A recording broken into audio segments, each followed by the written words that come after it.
বাড়তি ভ্যাটের প্রভাব পড়েছে বিভিন্ন পণ্যের বাজারে। দাম বেড়েছে আমদানি করা ফল, তৈরি পোশাকের, বিস্কুট, জুস, টিস্যুতে। এতে চাপে পড়েছেন স্বল্প আয়ের মানুষেরা। ব্যবসায় নেতিবাচক প্রভাব পড়ার শঙ্কায় উদ্যোক্তারা। এমন পরিস্থিতিতে সরকারকে ভ্যাটের হার পুনর্বিবেচনার আহ্বান তাদের। তাগিদ দিয়েছেন করের আওতা বৃদ্ধির ওপর। তুলনামূলক কম দামে ফল পাওয়া যায় রাজধানীর কারওয়ান বাজারে। তাই পরিবারের জন্য কিনতে এখানে এসেছেন বেসরকারি প্রতিষ্ঠানের কর্মী আব্দুস সালাম। তবে আরও কম দামের জন্য দোকানে না গিয়ে ফুটপাতেই সারছেন কেনাকাটা।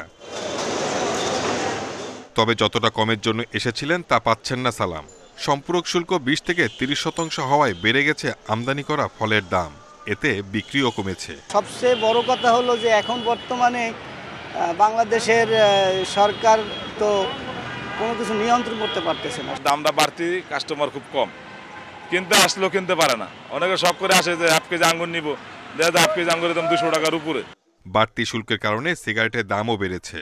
বিপণন প্রতিষ্ঠানগুলোর দাবি, এতে নকল পণ্যের সয়লাভ হতে পারে বাজার, প্রতারিত হবেন ভোক্তারা। 73% যদি একটা সিগারেট থেকে ব্যাড নেয় তাহলে এটা আসলে কিছু বলার নাই। আর অন্তর্বর্তী সরকারের আমার মনে হয় এটা ভাবনা চিন্তা করা উচিত এই বিষয়গুলো নিয়ে। যে দিচ্ছে তার কাছ থেকে আরও বেশি না নিয়ে কীভাবে ট্যাক্স নেটটা বাড়ানো যায়, আমার কাছে মনে হয়েছে যে একটু যদি ইন্ডাস্ট্রিদের সঙ্গে আলাপ করতো, একটু যদি আমাদের সঙ্গে আলাপ করতো, আমরা বলতে পারতাম যে আমরা আরেকটু কীভাবে একটু নিজেদের উপর স্ট্রেস নিয়েও কীভাবে বাড়াতে পারি, ওয়াইল we don't kill ourselves as an industry. কারণ ম্যানুফ্যাকচারার্স নেট অ্যাভেলেবল যদি না থাকে তাহলে কীভাবে ব্যবসা করবো এই দেশে।